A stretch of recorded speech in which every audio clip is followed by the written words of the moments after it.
దేవుని నామమున స్తోత్రములు. మీకు అందరికీ నా హృదయపూర్వకమైన వందనములండి. Praise the lord. బాగున్నారా?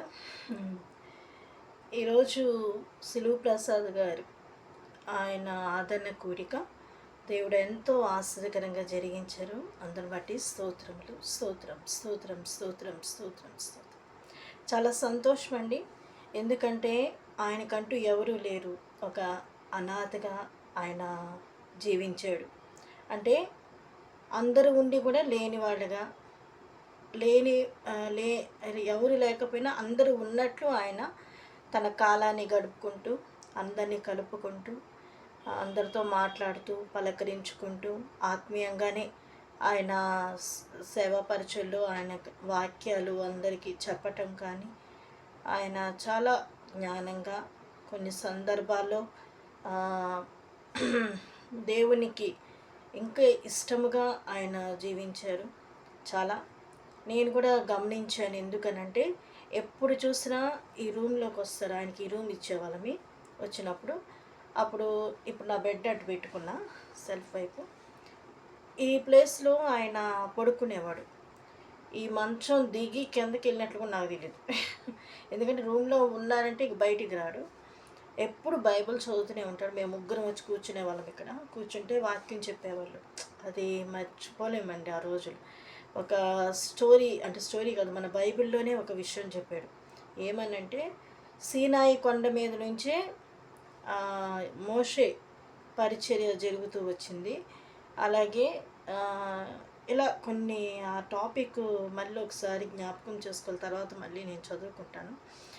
ఓకే, ఇప్పుడు ఏం చెప్పాలనుకుంటున్నానంటే నిజంగా ఆయన కార్యక్రమం చాలా దీవెనకరంగా జరిగింది. ఈరోజు వెళ్ళాలని భలే ఆశపడ్డాను, కానీ ఏం చేస్తాం, పరిస్థితులను బట్టి వెళ్ళలేకపోయాము. ఏదేమైనా దేవుడు కృప చూపించాడు, మహిమకరంగా దేవుడు జరిగించారు. ఇంకోటిది ఏంటంటే అసలు జెర్మియా గారు ఆయన దగ్గరున్న బ్రదర్సే కానీ, ఆడపిల్లలు అక్కడ సిస్టర్సే కానీ ఎంతో పరిచయం చేశారని ఆయన చెప్తూ ఉన్నాడు.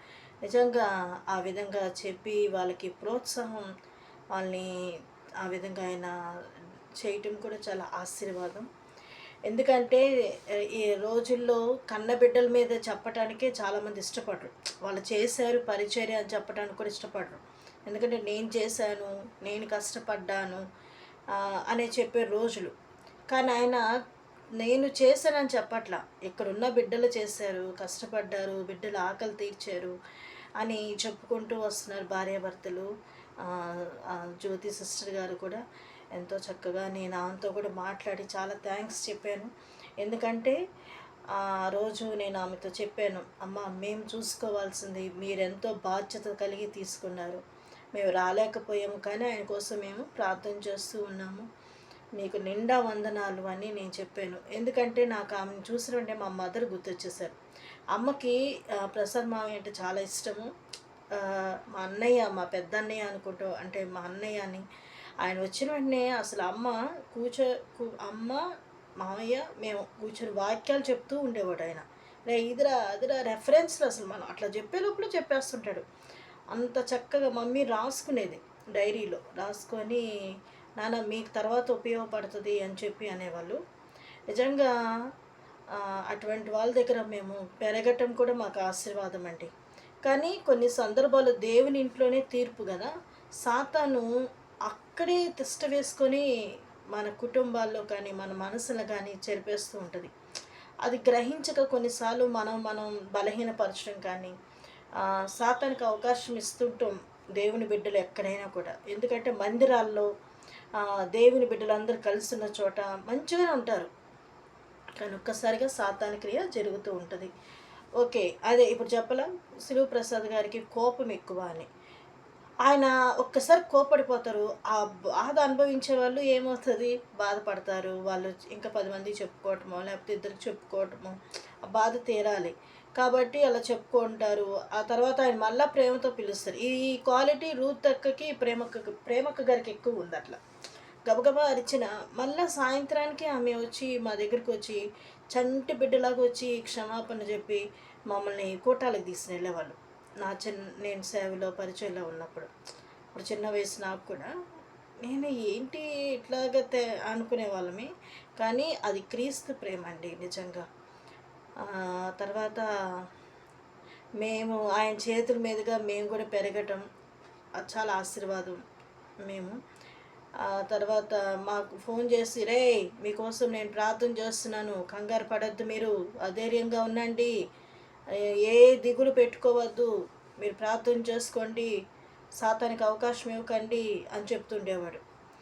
ఆ తర్వాత ఎంత ఆత్మీయంగా మాట్లాడుతూనే దేవుడి మాటలు. ఒక్కోసారి నేను ఏదైనా కోపంగా ఏం మావయ్య అని ఏదైనా అన్నానుకో, నోటి మాటతో కూడా పాపం చేయకు, దేవుడు చూస్తున్నాడు అని అంటాడు. జాగ్రత్తగా ఉండు, తొందరపడకు అని అంటాం, ప్రార్థన చేసుకో, ఆత్మీయంగా ఎదుగు అని చెప్పటం కూడా జరుగుతుంటుంది ఒక హెచ్చరికగా. నిజంగా చాలా బలపరచబడ్డామండి మా కుటుంబం కూడా. అదొక బ్లెస్సింగ్.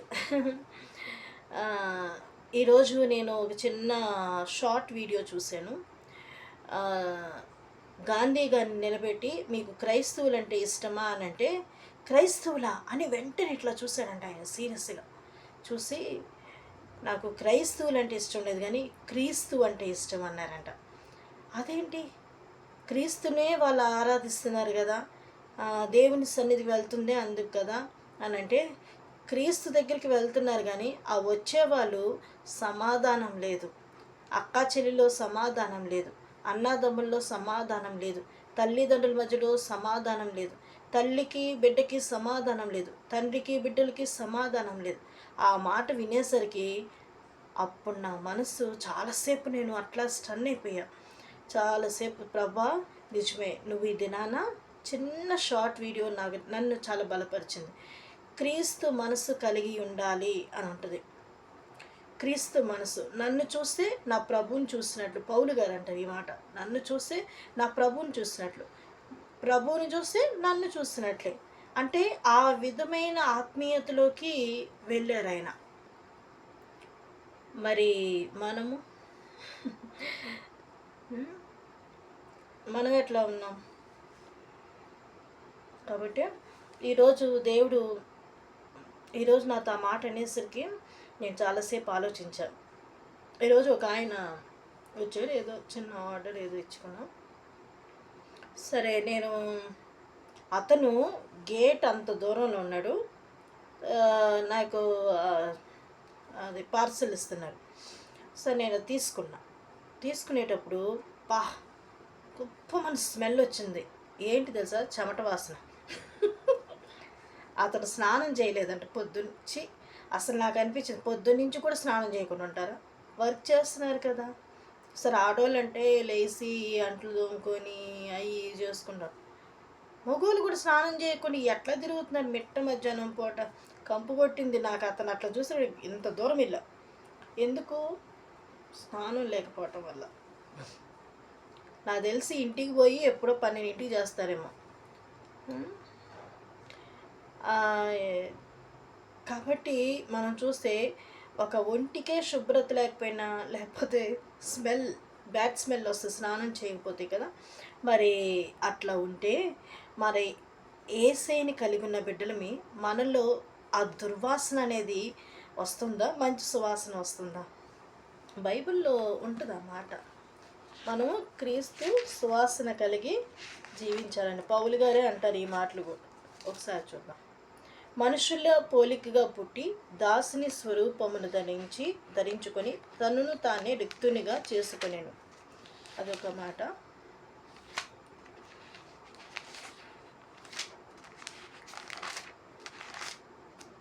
ఓకే, ప్రభువు మన యందు ఉన్నాడండి. ఆయన మనల్ని ఆశ్చర్యకరంగా మనల్ని ఉంచుతున్నారు. కాబట్టి మనం ఎంతో ధన్యులమి. అసలు ఈరోజు సులువు ప్రసాద్ మా కార్యక్రమం నేను చూశాను కదా. ఇదిగో, క్రీస్తుని గూర్చిన జ్ఞానం యొక్క సువాసనను కనపరచుము, ఆయన యందు మమ్మను ఎల్లప్పుడూ విజయోత్సవముతో ఊరేగించుచున్న దేవునికి స్తోత్రము. ఆమేన్. 2 Corinthians 2nd chapter 14 verseలో ఉంది ఈ మాట. దేవుడు క్రీస్తు కూర్చిన జ్ఞానము యొక్క సువాసన కనుపరచుము. క్రీస్తు యొక్క జ్ఞానమును సువాసనగా కనుపరచాలంట. మనం యేసయ్య జ్ఞానం, యేసయ్య దైవ జ్ఞానం అనేది మనం బైబిల్లో ఉన్న మాటలు, ఆ శక్తిని గురించి మనం ప్రకటించాలి. మావయ్య ఆయన మైకులు పెట్టి ఆయా ప్రాంతాల్లో అంత వాక్యాలు చెప్పకపోయినా కొన్ని కుటుంబాలని దర్శించినప్పుడు చాలా వాళ్ళని బలపరిచాడు వాక్యం ద్వారా. అమ్మ ఒక్కొక్కసారి అయితే అన్నం కూడా తినబుద్దే ఇది కాదు, కోపం వచ్చేసేది. ఎందుకనంటే ఆ మాటలు ఎలా ఉండేయంటే, అమ్మో ఏడుపు కాదు అసలు, ఈయన ఇక్కడి నుంచి వెళ్ళిపోతే బాగుంటుంది అంత బాధ అనిపించేది. ఎందుకనంటే అసలు బాబాయ్ ఇంకా ఆయన వాక్యం చెప్తున్నాడంటే మేము ఇంకా, నాకు కుటుంబారాధన అంటే భయం వేసేది. ఆయన వచ్చి కుటుంబారాధన అంటేనే భయం. మామూలుగా వాక్యం చెప్పేది వేరుంటుంది, కూర్చోబెట్టి చెప్పే అంతవరకు ఉండదు. ఆ కుటుంబారాధనలో ఓయమ్మ ఖండించి, అరే అన్న ఎట్లా అయిపోద్ది, నీకు అన్నం కూడా తినబుద్ధి కాదు, ఏందమ్మా ఈయన మమ్మీ అని అంటే, లేదు నాన్న మంచి వాక్యం నాన్న. మా అమ్మ చాలాసార్లు బాధపడిన రోజులు ఉంటాయి. ఎందుకనంటే వాక్యం అలాంటిది. ఆయన ఇంకొంచెం మన ఈ సరౌండింగ్స్ కొన్ని అలా చూసినప్పుడు ఇంకొంచెం ఆయనకి వాక్యం అట్లా వచ్చేదో ఏమో మరి. ఇక బాబోయ్ అన్నం తినబుద్ధి ఏది కాదు, అట్లా ఉండేది. దేవుని గూర్చిన జ్ఞానము సువాసన అది వెదజల్లాలి.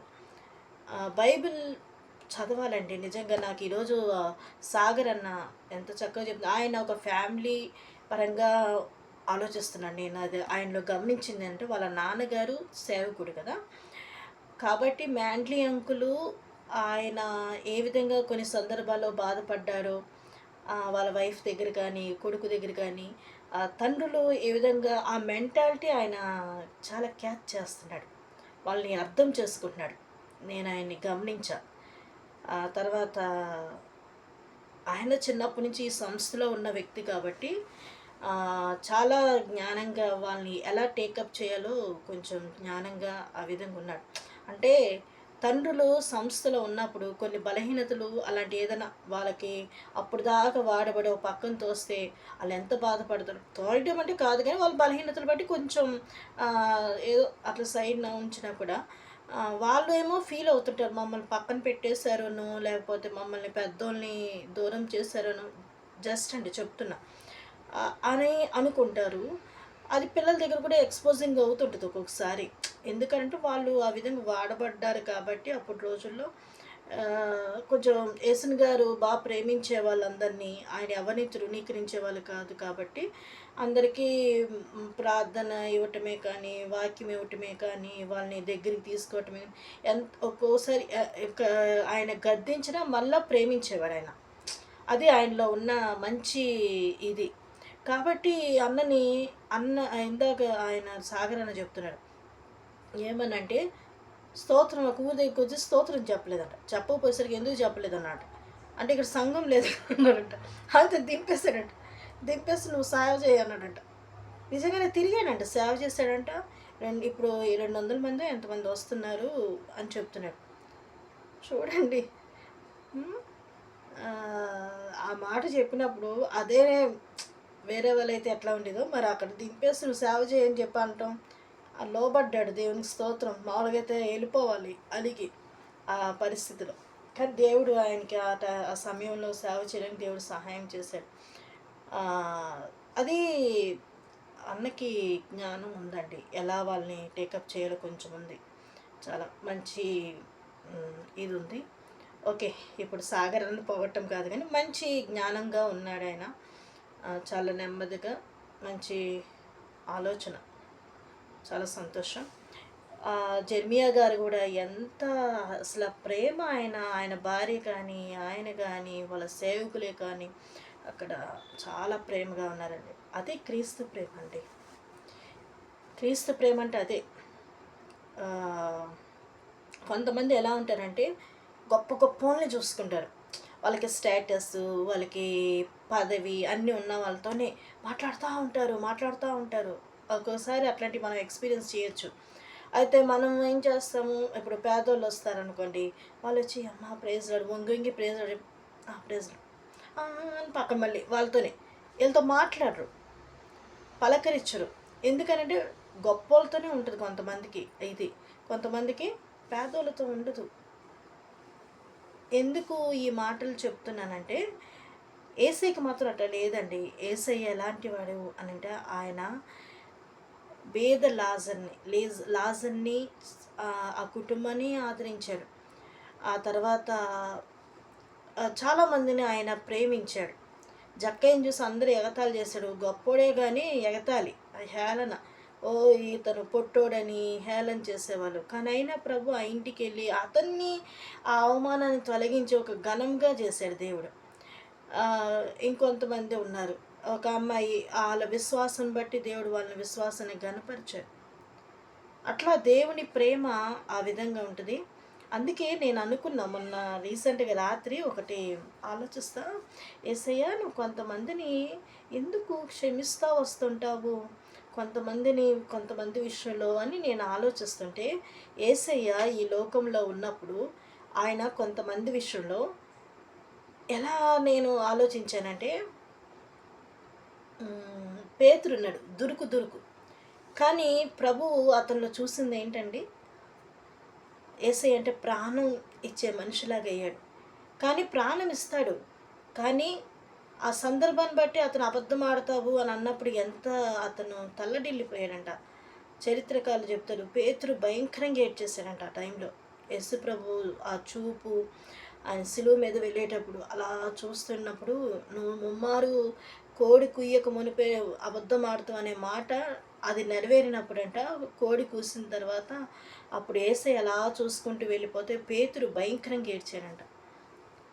యేసయ్యకి కొంతమంది నేను అనుకోవటం ఏంటంటే, వాళ్ళ విశ్వాసం బట్టి వాళ్ళు ఉన్న దాంట్లో యేసయ్యకి గబగబా తెచ్చి ప్రేమతో తెచ్చిపెట్టడం కానీ, ఇలాంటివన్నీ ప్రభు ఆ చిన్నయే దృష్టించాడేమో అండి కొన్ని సందర్భాల్లో.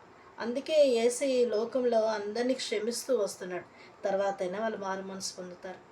ఇప్పుడు తెలియక కంగారు పడుతున్నారు. తెలియక కొన్ని బలహీనతలు వస్తున్నాయి. ఆమె ఎవరు, 7 మంది భార్యలు, 7 మంది భర్తలు ఉన్న ఆమె ఆ స్త్రీని చూసినప్పుడు యేసయ్య ఆమె విషయంలో జాలిపడ్డాడండి. అసలు మనమైతే ఆమె సపోజ్ ఇద్దరు చేసుకుందనుకో, ముగ్గురు చేసుకుందనుకో, అలాంటి ఆమెను చూసి ఊరంతా చెడ్డగా చెప్పుకుంటారు. అంతమందిని చేసుకున్న ఆమెని దేవుడు పలకరించి ప్రేమించి ఆమె ద్వారా ఊర్లో సువార్త ప్రకటించబడింది. ప్రభువు మనం అనుకుంటే పై వేషాన్ని మనం చూస్తాం, కానీ యేసయ్య హృదయాన్ని చూస్తున్నాడు. అలాగే మన జీవితంలో కూడా మనం పై వేషాన్ని గమనిస్తున్నామేమో ఈ రోజుల్లో, కానీ హృదయం చూసేది మన యేసయ్య. నేను ఈరోజు సిస్టర్ గారు, జ్యోతి సిస్టర్ గారు పాట ఆయన పాడాడు, నేను వింటున్నాను ఆ పాట. అప్పుడు ఇంకో మాట ఏం చెప్పిందంటే, నేను వాక్యం చెప్తుంటే ఆయన వచ్చి ఏం చేయరంట, వచ్చి ఆరాధనలో కూర్చొని వెళ్ళిపోతాడంట. ఎంత మంచి సాక్ష్యం అండి. ఇంకో విషయం ఏంటంటే, ఆయన అంట ఆమె వాక్యం చెప్తుంటే రాస్తున్నాడంట, రెఫరెన్స్లు పెన్ను తీసుకొని రాస్తున్నాడంట. రాస్తుంటే అది చూసి అప్పుడు ఆమె అనుకుందంట, ప్రభా ఆయన అంత పెద్ద దైవజనుడు, ఆయన రెఫరెన్స్లు రాస్తున్నారే, నాకు కూడా అట్టి మనసు దయచేయదండి. చూడండి, మనం ఒక్కొక్కరి దగ్గర ఒక్కొక్క అనుభవం అనేది నేర్చుకోవాలంటే అదే ఆత్మీయంగా. ఓకే, ఆమె పాడిందని కాదు, కానీ మా దగ్గరికి వచ్చినప్పుడు మాయ ఈ పాట పాడారు. ఒకసారి పాడదామా? అదేం పాట? లేత మొక్కవలెను ఎడారిలో చెట్టు వలెను. ఇంకా చాలా పాటలు రాశాడు ఆయన.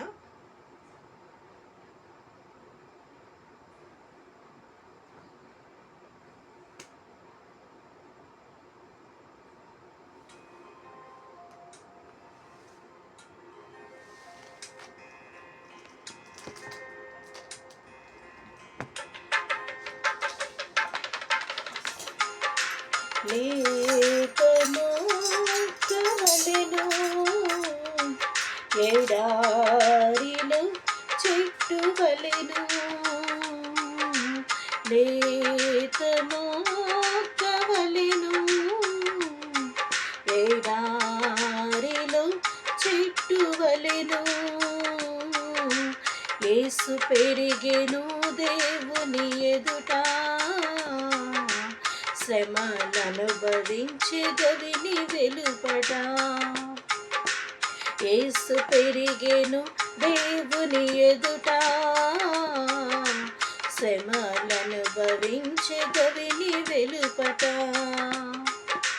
లేత మొక్కవలెను ఎడారిలో చెట్టు వలెను, స్వరూపము కూలిపోయెను. కురూపిగా సిలువ నిలిచెను, గాయపరచబడెను, వ్యాధిననుభవించెను, గాయపరచబడెను, వ్యాధిననుభవించెను, స్వస్థతను నాకు ఇచ్చెను, స్వస్థతను నాకు ఇచ్చెను, స్వస్థతను నాకు ఇచ్చెను, స్వస్థతను నాకు ఇచ్చెను. లేత మొక్కవలెను ఎడారిలో చెట్టు వలెను, పిడుగుద్దులు భరించెను, ముళ్ళ మకుటము ధరించెను, పిడుగుద్దులు భరించెను, ముళ్ళ మకుటము ధరించెను, నలగగొట్టబడెను, మేకుల వ్రేలాడెను, నలగగొట్టబడెను, మేకుల వ్రేలాడెను, సమాధానమను గ్రహించెను, సమాధానమను గ్రహించెను. లేత మొక్కవలెను ఎడారిలో చెట్టు వలెను,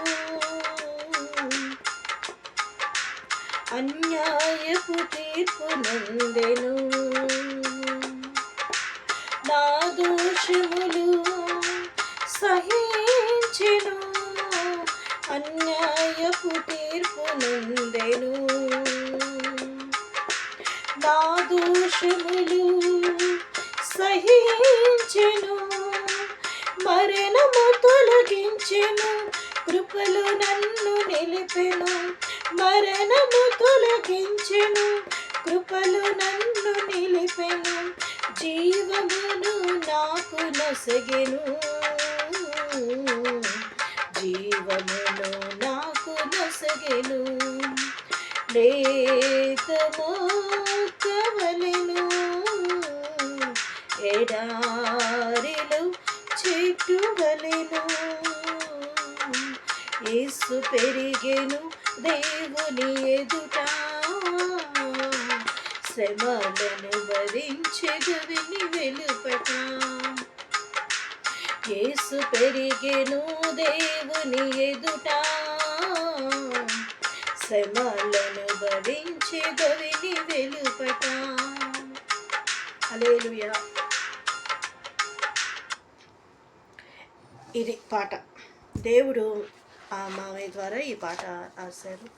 నిజంగా ఆయన దగ్గర ఎదిగిన వాళ్ళు ఆశ్రయించబడాలి, పరిచయం చేసిన వాళ్ళని దేవుడు ఆశ్రయించాలి. ప్రభువుకు చేశాము అనే ఆలోచనతో వారు చేసి ఉన్నారు.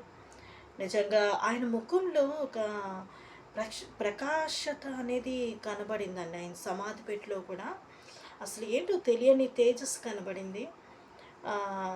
నిజంగా ఆయన దేవుని దయ పొందాడండి. అటు ఇటు దిగి లాస్ట్కి ఎక్కడ చేరాలో అక్కడ దేవుడు చేర్పించాడు. అందుకే ఘనముగా ఎక్కడ జరుగుతుందో గ్రహించి ప్రభువు అక్కడ నిలబెట్టాడు. మనం అనుకుంటాం మన ఆలోచనలు వేరు, మన తలంపులు వేరండి. కొన్ని మనం ఏదేదో ఆలోచిస్తాం, ఏదేదో ఓవర్ థింకింగ్. నాకు ఓవర్ థింకింగ్ చేసి చూడండి స్కిన్ కొంచెం మళ్ళీ ఎలర్జీ లాగా, కొంచెం తప్పుగా అనుకోకండి, ఎలర్జీలా ఫామ్ అయింది. కొంచెం ఈ మధ్యన బాగా టెన్షన్ పడిపోయాను. ఒక్కసారిగా ఈ నెల రోజులు నాకు ఎందుకో టెన్షన్స్, అటు హాస్పిటల్ అని, అటు బలహీనతలు కొన్ని అట్లా జరిగింది. ఎప్పుడు నేను డిసైడ్ అయిపోయా, నీ భారములు యెహోవా మీద మోపము. కాబట్టి నా భారమంతా నా ప్రభు మీద వేసేయాలి. I don't think anything from now.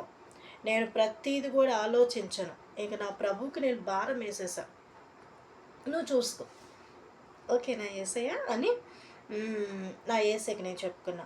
నాకు ఏం కావాలి ఏం కావాలి అని ఆలోచిస్తూ ఉన్నా. నాకు ఏమొద్దు యేసయ్య, ఒక్కటి కావాలి నాకు అన్నా. ఏంటి అంటే నేను చెప్పను, సీక్రెట్. ఎందుకంటే అది ప్రభువుకి నాకు మాత్రమే. ప్రభు నాకు అది దయచేయదాకా నేను అప్పుడు నేను రిలీజ్ చేస్తాను. నా ప్రభు మరి అది స్టార్ట్ అవ్వాలి కదా. ఒక ఏంటి, ఒక బేబీని బర్త్ ఇవ్వాలని పాల్ యాంగిచో గారు చెప్పారంట. అందరూ ప్రార్థన చేస్తున్నారు, ఒక టేబుల్ కుర్చీ కావాలి, చర్చిలో ఒక టేబుల్ కావాలని ప్రార్థన చేస్తున్నారంట. ప్రార్థన చేసేటప్పుడు అందరూ ప్రార్థన చేసిన తర్వాత ఆయన విశ్వసించారంట. ఇంకా మనకి టేబుల్ వచ్చేస్తుంది అని స్తోత్రాలు చెప్పించారంట. అదేంటి పాస్టర్ గారు, టేబుల్ వచ్చేస్తుంది సిద్ధమవుతుంది అని అన్నారంట. అవునా పాస్టర్ గారు, ఎక్కడ ఏంటి, మేము కూడా అంటే సిద్ధమవుతుంది అని అన్నారంట. ఏంటి అని అంటే ఆ టేబుల్ గర్భంలో, నా గర్భంలో సిద్ధమవుతుంది, బేబీ ఇప్పుడే ఫామ్ అయింది. అట్లనే దేవుడు మనం ఏది అడిగితే అది కొంచెం టైం తీసుకుంటుంది. నిన్న రీసెంట్గా దేంట్లోనూ వాట్సాప్లో అనుకుంటా, ఒక బేబీని గర్భంలో ఉన్న బేబీ అంట చెయ్యి కనబడిందంట. చూసారా, స్కానింగ్లో హ్యాండ్ కనిపించిందంట. ఇలా ఇలా ఉందంట హ్యాండ్, ఇట్లా ఇలా ఉందంట. అంటే దేవుని సృష్టి అట్లా దేవుడు నాకు నిజంగా అనిపిస్తుంది. చూడండి, చెవు చూడండి ఇలాగ పెట్టి, ముక్కు ఇలాగ పెట్టి, లిప్స్ పెట్టేసి, కళ్ళు, ఐబ్రోస్, ఈ ఐబ్రోస్ చక్కగా. మా మమ్మీ చిన్నప్పుడు నాకు కళ్ళు చిన్నగా, నేను పుట్టినప్పుడు మా మమ్మీ, మా పెద్దమ్మ వీళ్ళందరూ, పాప పుట్టినప్పుడు చాలా తెల్లగా పుట్టాను. రెడ్ లిప్స్ అంటున్నాయి, పింక్గా, అసలు రక్తం పూసినట్లే ఉండేయంట. అయితే ఇవి ఉన్నాయి కదా ఈ ఐబ్రోస్. ఇక మా మమ్మీ అంటే నా బిడ్డకు కళ్ళు పెద్దగా కనపడాలని కాటిక కాటిక కంటికి ఇంతంత పూసేదంట. పూసి ఇది ఐబ్రోస్ బాగా రుద్దేది. అప్పుడు మా ఇద్దరు చెల్లెళ్ళకి అంత ఇంట్రెస్ట్ తీసుకోలేదు, నాన్న నీకు అంత ఎక్కువ ఇంట్రెస్ట్ అయినా కూడా నీ కళ్ళు చిన్నగానే ఉన్నాయి. దేవుని సృష్టి. మా మమ్మీ కాటిక పెట్టి పెద్దవి చేయాలని అనుకున్నా కూడా ప్రభువు ఇలా నియమించాడు అంతే. ఇక ఏంటంటే ప్రభు సృష్టి అండి. మీరే ఆలోచించండి. మన హ్యాండ్స్ ఇలా పెట్టుకొని చూసుకోండి. ఓ దేవుని సృష్టి. దేవుడు మనల్ని అలా సృష్టించాడు కదా. చక్కటి మెడ ఇచ్చాడు. ఇది దేవుని అసలు ఆయన సృష్టిలో మనం అదొక భాగం. నేను రాత్రి కూడా నేను మన ఏం పేరు, సిలువ ప్రసాద్ మామయ్య గారి గురించే నేను ఆలోచిస్తా. వాళ్ళ మమ్మీ వాళ్ళు ఎంత సంతోషించుంటారు ఆయన పుట్టినప్పుడు, ఆయన ఎదిగినప్పుడు. ఒక ఏజ్ వచ్చేసరికి పరిస్థితిని బట్టి ఆయన బయటికి రావాల్సి వచ్చింది. వచ్చిన తర్వాత ఇంకా ఆయన అట్లా అట్లా వాళ్ళ అమ్మ నాన్న ఏమైపోయారు. ఇప్పుడు పిల్లి ఉందండి, పిల్లలు కనింది. ఇప్పటికీ 7 జనరేషన్స్ అన్నట్లు, అది అన్ని పిల్లలకంటా వచ్చింది. అయితే అది పిల్లలకి పాలు కొన్ని రోజులు ఇస్తుందండి. ఆ తర్వాత ఇచ్చిన తర్వాత పాలు కొంచెం మాన్పిస్తూ ఉంటుంది. వాటికి కొంచెం అన్నం మనం ఏదైనా తింటుంటే ఎగబడుతుంటాయి. మనం తినేటప్పుడు అక్కడ పెడుతున్నప్పుడు ఏదన్నా తినడానికి వస్తుంటాయి కదా, అప్పుడు మనం అన్నం తినటం చూస్తుంది. చూసినప్పుడు ఇక రాత్రులు ఏం చేస్తుంటే వెళ్ళి హంట్ చేసి ఒక ఎలక్కనో లేకపోతే బల్లినో ఏదో ఒకటి తెచ్చి వాటికి పెట్టుకుంటుంది. ఇక ఆ తర్వాత వాటికి ఫుడ్ అలవాటు చేస్తుంది. అలవాటు అయిన తర్వాత మళ్ళీ వాళ్ళ అమ్మ దగ్గరికి పాల దగ్గరికి వస్తే రానియదు, కానీ దగ్గరే పెట్టుకుంటుంది. వీటికి ఆకలి కానీ అంటే ఆహారం అందకపోతే అప్పుడు పాలు ఇస్తుంది. బాగా తిని మళ్ళీ పాల దగ్గరికి వస్తే మాత్రం అస్సలు రానియదు అది. ఇంకోటిది ఏంటంటే అక్కడే పిల్లల్ని అంటిపెట్టుకునే ఉంటుంది. ఒక్క బిడ్డ కనబడకపోయినా మియా, మియా, మియా. అసల అది ఎటు పోతుంది ఇక్కడే కూర్చుంటది. ఒక బిడ్డని ఇటు చూసుకుంటది, ఒక బిడ్డని అటు చూసుకుంటది. అసలు చూడండి, దానికే ఇంత పిల్లికే 4 పిల్లలకి ఎంత జాగ్రత్తగా చూస్తుంది. మన యేసయ్య మనల్ని సృష్టించుకున్నాడు కదా! ఇంకెంత జాగ్రత్తగా ఆయన మనల్ని కాపాడుకుంటూ వస్తున్నాడు. అందుకే మామయ్యని వాళ్ళ తల్లిదండ్రుల కన్నా వాళ్ళకి ఒకవేళ మర్చిపోయి ఉండొచ్చు, వాళ్ళ తోటోళ్ళు వదిలేసినా కూడా యేసయ్య హస్తంలో ఆయన ఉన్నాడు కాబట్టి ఆయన ఎక్కడ చనిపోవాలి, ఎక్కడ ఘనంగా జరుగుతుంది, ఆయనకి అన్ని కార్యక్రమాలు ప్రేమతో ఎవరు చేస్తారని దేవుడు నియమించాడు అంతే. ప్రభువు అట్లా నియమించాడు. ఆయన బిడ్డను అట్లా ఘనంగా చేసుకున్నాడు. ఆయన చెప్పినట్లు ఈయన కూడా ఓకే ఓకే అని అంటాం కానీ, బర్త్డే చేయటం కానీ, ఏమండి ఇప్పుడు రోజుల్లో చాలా కొన్ని పెద్ద పెద్ద అంటే చెప్పకూడదు, సారీ. కొంతమంది ఏంటంటే కొంచెం స్థితి వచ్చిందంటే చిన్నోళ్ళని లెక్క చేయరు, తృణీకరిస్తారు, వాళ్ళు మాట్లాడుతుంటే ఎగతాళి చేస్తారు, హేళన చేస్తారు, అవమానిస్తారు. నువ్వేం సేవ చేసావు, నీ సంఘం ఏది, మాట వస్తు చెప్తున్నా, బోడి సేవ నువ్వేం చేసావు అని అనుకోవచ్చు. కానీ సువార్త చేయు పాదములంట రమ్యములంట. దేవుడు వారి పాదాలు రమ్యంగా ఉంటాయని బైబిల్లో ఉంది అని మనం అనుకోవచ్చు. సంఘాలను చూస్తారు, వాళ్ళ స్ట్రెంగ్త్ని చూస్తారు, లేకపోతే వాళ్ళ బలగం చూస్తారు, వాళ్ళ వాక్యాలు పవర్ఫుల్ ఉన్నాయా లేవా, ప్రేయర్ పవర్ఫుల్గా ఉందా లేదా అని అవన్నీ చూస్తాడు. But God didn't see that. దేవుడు అవన్నీ చూడడు. He will see our heart. మన హార్ట్ని చూస్తాడు. It is pure or unpure? అది ప్యూర్గా ఉందా హార్ట్, లేకపోతే ఇంప్యూర్ ప్యూర్గా లేదా, ఏం చెప్పాలి, డర్టీగా ఉందా, ఎట్లా ఉంది మన హార్ట్?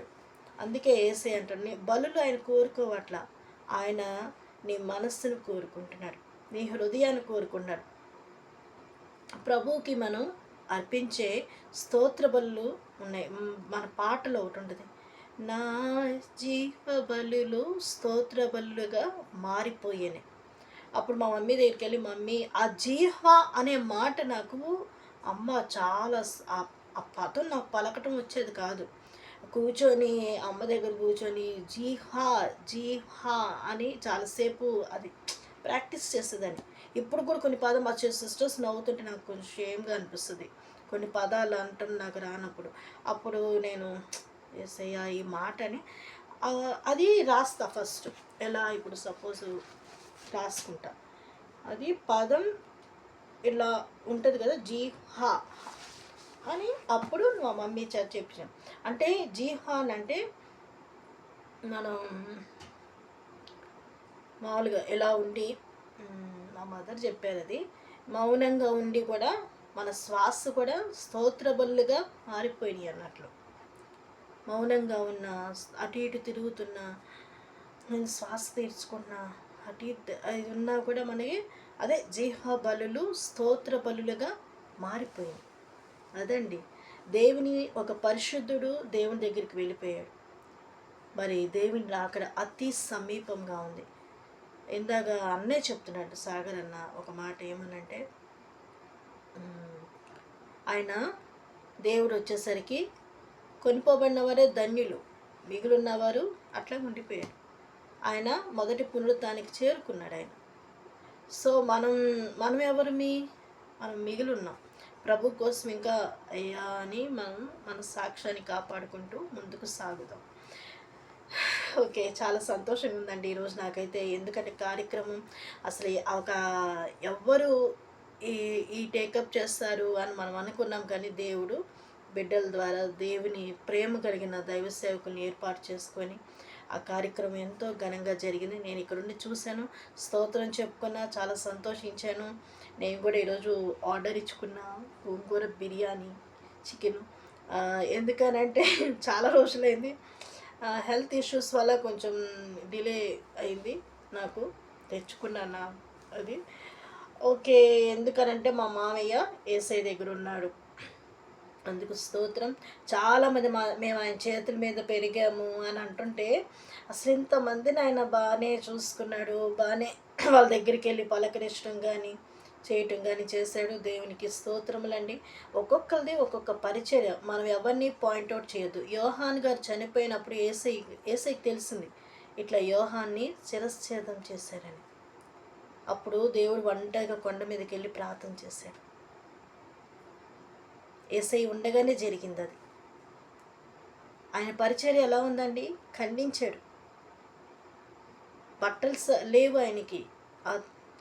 ఆయన పరిస్థితి, ఆయన తినే తిండి కానీ, ఆయన వే ఆఫ్ డ్రెస్సింగ్ కానీ అదంతా వెరైటీగా ఉంది. దేవుడు ఆయన బాప్తిసం కూడా లేదు. ఏసై వెళ్ళి బాప్తిసం ఇచ్చాడు. మనం పాయింట్అవుట్ చేయటానికి కూడా లేదు. చూసారా? కొన్ని మనం క్వశ్చన్స్ వేయటానికి కూడా ఉండదు. ఆ సమయంలో ఆయన శిరశ్ఛేదం చేసినప్పుడు, ఇలా అయినప్పుడు ఏసయ్య మౌనంగా వెళ్ళి కొండ మీదకి వెళ్ళి ప్రార్థన చేశారంట ఒంటరిగా. చూడండి, అంటే కొన్ని అది ఎలా ఉంటుందో ఏసీ ఈ భూమి మీద గ్రహించాడు. కాబట్టి లోకంలో కొన్ని పరిస్థితులను బట్టి మనం ఏంటి, దేవుడు ఎందుకు కనికరించట్లేదు, ఎందుకు వాళ్ళ విషయంలో దేవుడు స్పందించట్లేదు అని మనం అనుకుంటాం. మనం చేయాల్సిన పని ఏంటి, యోహాను గారు తల శిరశ్ఛేదం చేస్తేనే ఏసయ్య ఉన్నా కూడా మౌనంగా వెళ్ళి ప్రార్థన చేశాడు. మనం అంతే. దైవ సేవకులు కొనిపోబడ్డాడు. మనం మౌనంగా దేవుని దగ్గర స్తుతించాలి. ప్రభా, నీ రాజ్యంలో చేర్చబడ్డాడు, నీ రాజ్యంలో చేర్చబడ్డాడు కదా. చాలా సంతోషం. దేవుడు ఎందుకనంటే నరకానికి సిద్ధం అవ్వలేదు, దేవుని రాజ్యానికి సిద్ధమయ్యాడు. మంచి సాక్ష్యం పొందుకున్నాడు. ఆయన కోసం పరిచర్య చేసే బిడ్డల్ని దేవుడు ఏర్పాటు చేశాడు. ఆయనకి ఎవరూ లేరు, ఆయనకి ఆస్తి లేదు, ఆయన ఏం కూడబెట్టుకుంది లేదు, ఏమీ లేదు. కానీ ఘనముగానే కార్యక్రమం జరిగింది. అంతేనండి. దేవుని బిడ్డల్ని ఆయన విడిచిపెట్టాడు. ఆయన గొప్ప దేవుడు మన యేసయ్య. ఎవరు విడిచినా మన యేసయ్య మనల్ని విడిచిపెట్టాడు. ఎవరినో ఒకరిని మన పక్షాన లేపుతాడు. మనం అధైర్యం చెందుతాము. ఎట్లా రేపు ఫ్యూచర్ ఎట్లా, రేపు అది. నేనైతే చాలా టెన్షన్ పెట్టుకొని రాత్రి కూడా చాలా టెన్షన్ పడ్డాను. హెల్త్ ఇష్యూ తెచ్చుకున్నా. ఆ తర్వాత ఇక నేనేమనుకున్నానంటే, మిట్ట మధ్యాహ్నం పూట అనుకుంటా అలాగే స్నానం చేస్తే చక్కగా హ్యాపీగా కూర్చున్న దైవజనుల కార్యక్రమం జరుగుతుంది చూస్తున్నాను. అప్పుడు నాకు అనిపించింది, ఎందుకు నీకు కంగారు పడుతుంది, అసలు ఎంత ఘనంగా జరుగుతుంది, మామయ్య విషయం అని కాదు, నా పర్సనల్గా నా ఫ్యామిలీయే కానీ ఫ్యూచర్ గురించి కూడా ఆలోచిస్తాను. నేను ఎందుకు కంగారు పడాలి, అసలు ఆయన ఎట్లా సేవ చేశాడు, ఆయన ఎంత చక్కగా తిరిగి ఈరోజు ఎవరు ఉన్నా లేకపోయినా నా అనేవాళ్ళు లేరు, కానీ ఆత్మీయ బిడ్డలు ఆయనకి సిద్ధపరిచి ఇంతమంది వచ్చి ఆయన గురించి మంచి సాక్ష్యం చెప్తున్నారు. తన వాళ్ళంటూ ఎవరు లేరే. మరి దేవుడు మాకు కూడా అంతే కదా, మనకందరికీ అంతే కదా. కంగారు ఎందుకు, ప్రభు ఉన్నాడండి. ఆయన అనుకున్నాడా పలానోళ్ళు నన్ను ఈ విధంగా చేస్తారు, నాకు ఈ కార్యక్రమం ఇట్లా ఘనంగా జరుగుతుందని అనుకోలేదు. ప్రభు నిలబెట్టాడు అంతే. ఆ సమయానికి దేవుడు ఎవరిని ఎక్కడ పెట్టాలో పెడతాడు. కంగారు పడాల్సిన పనులు అని. అప్పుడు నా యేసయ్యతో, దేవా నేను చాలా టెన్షన్ పడుతున్నాను, నన్ను క్షమించు, ఇక్కడి నుంచి నేను టెన్షన్ పడను, నేను ఇక్కడి నుంచి దేవుని పని వెళ్ళిపోవాలి, ఎవరున్నా లేకపోయినా నేను ఒంటరిగా వెళ్ళిపోవాలి, దేవుని సువార్త చెప్పాలి, జ్ఞానంతో నేను ప్రవర్తించాలి. క్రీస్తు యొక్క జ్ఞానము సువాసనగా ఉంటుంది. కాబట్టి జ్ఞానంగా కొంచెం తెలివిగా నేను కూడా ప్రవర్తించే ఉండటానికి, పాము వల్ల వివేకమును పావుల వల్ల నిష్కపటంగా నేను ఉండటానికి నాకు సహాయం చేయతండి. ఇప్పటి నుంచి నా వాళ్ళు వస్తారేమో, పరిచర్యకి సహకరిస్తారేమని గమనించాను, ఆలోచించాను. కొంచెం ఇదైంది. ఇక నుంచి నేను ఒంటరిగా అయినా ప్రభు కోసం నిలబడతా. దేవుడు నా కోసం నేను చేసే పరిచర్యను బట్టి, నా ప్రభువుని గణపరిచే విధానాన్ని బట్టి ప్రభు నాకు ఇస్తారేమో. ప్రభు నన్ను ప్రేమించి నన్ను ఎలా నడిపిస్తాడు. నాకు అప్పుడు ధైర్యం వచ్చింది, క్షమించదండి, నా ఆలోచనలు వేరు, నా తలంపులు వేరు, వేస్ట్, ఇవన్నీ వేస్ట్. నా హెల్త్ ఇష్యూ తెచ్చుకోవటం తప్ప ఏమీ లేదు ఇక్కడ. నేను ఒక దైవజనులకి, ఎందుకంటే నా హెల్త్ చాలా, నేను కృంగిపోయాను, నా హెల్త్ ఇష్యూని బట్టి ప్రార్థన చేయమని కోరుకున్నా. కానీ ఆ దైవజనులు ప్రార్థన చేయాల. తర్వాత ఎప్పుడో చేస్తాను, బిజీగా ఉన్నారని ఎవరు బయట సేవకులండి అనేసరికి నాకు అప్పుడు అనిపించింది, ఇంకెప్పుడు కూడా ఫోన్ చేయకూడదు, ప్రార్థన చేయమని ఎవరిని కోరుకోకూడదు. ఎందుకనంటే వాళ్ళు చేసే ప్రార్థన కన్నా నా ప్రభువు నన్ను ముట్టాడు కదా, అసలు అవసరం లేదు, ఇంకెప్పుడు ఆయనతో మాట్లాడకూడదని డిసైడ్ అయిపోయా. ఆ పాస్టర్తో మాట్లాడకూడదని డిసైడ్ అయ్యా. అప్పుడు ప్రభా, నేను నీతోనే సంభాషిస్తా, నీతోనే నేను మాట్లాడతా. ఎందుకంటే నా హెల్త్ చాలా, అసలు నేనే రాత్రులు పడుకున్నానంటే ఇక చాలా ఇబ్బంది పడిపోయేదాన్ని. ఇబ్బంది అంటే కొంచెం బలహీనంగా ఉన్నాను కదా, కొంచెం అట్లా ఇష్యూ. ఓకే, ఇప్పుడు దేవుడు నాకు ఆరోగ్యం ఇచ్చాడు, చాలా ధైర్యంగా ఉన్నాను. ప్రభు నన్ను ధైర్యపరిచాడు. ఒక మరణం ద్వారా మనము చాలా లెసన్స్ నేర్చుకోవచ్చండి. ఒక కార్యక్రమం ద్వారా మనం చాలా లెసన్స్ నేర్చుకుంటాం కదా. ప్రభువు మనకి చాలా పాఠాలు నేర్పిస్తూ ఉంటారు. మావయ్య ఇంత ఘనంగా జరిగిందే, మావయ్య మావయ్య అని మనం చెప్పుకుంటున్నాం కానీ నా యేసయ్య అందులో ఉన్నాడని మనం గ్రహించాలి. నా ప్రభువు ఆయనలో ఉన్నాడు కాబట్టి ఆయన ఏది చేసినా కూడా ఆశ్చర్యకరంగానే జరిగించింది. ఆయన ఆ విధంగా నిలబడ్డానికి కారణం నా యేసయ్యను చూశాడు. నా యేసయ్య గొప్పవాడండి, ఎవరిని తృణీకరించలేదు, ఎవరిని ఆయన వదిలిపెట్టలేదు. ఎవరిని ఎక్కడ ఉంచితే అక్కడ ఎవరికి ఆశీర్వదకరంగా ఉంటుందో ప్రభువు ఆలోచన, అది ఎవరు అది మనం కూడా ఆలోచించాలి. ప్రభు ప్లానింగ్ వేరు, హీ ప్లాన్, ఆయన ముందే ప్లాన్ చేసుకున్నాడు. Before only he planned. ఈరోజు మా డాడీకి నేను అన్నా, నువ్వు వెళ్ళొచ్చు కదా ఈరోజు మా అంటే ఆయనకి హెల్త్ బాగాలేదు పాపం, ఆయన పరిస్థితి కూడా మనం అనటానికి లేదు. ఒక్కొక్కసారి నాకు ఆయన మీద కోప్పడిన తర్వాత బాధ కలుగుతుంది, ఎందుకు కోప్పడ్డాను అని బాధ అవుతుంది. మళ్ళీ ఒక్కొక్కసారి వెళ్ళొచ్చు కదా అంటే పాపం అనకూడదు కానీ బండి కారు వేసుకొని మరి ఎవరు వచ్చారో తెలియదు, డ్రైవింగ్ వెళ్ళిపోయాడు. లాస్ట్ ప్రార్థన ఇంకా సాగర్ అన్న వాక్యం చెప్పే టైంకి అప్పుడు వెళ్ళి చేరుకున్నాడు. పాపం వెళ్ళి కొంతసేపు కూర్చొని భోంచేసి వచ్చినట్లున్నారు, వస్తున్నారు ప్రయాణం చేసి.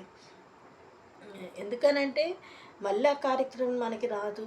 ఆయనేమో హెల్త్ బాగాలేదు, లెగలేని పరిస్థితి, వెళ్ళాలా వద్దా పరిస్థితిని బట్టి ఆయన కొంచెం ఆలోచిస్తున్నాడు.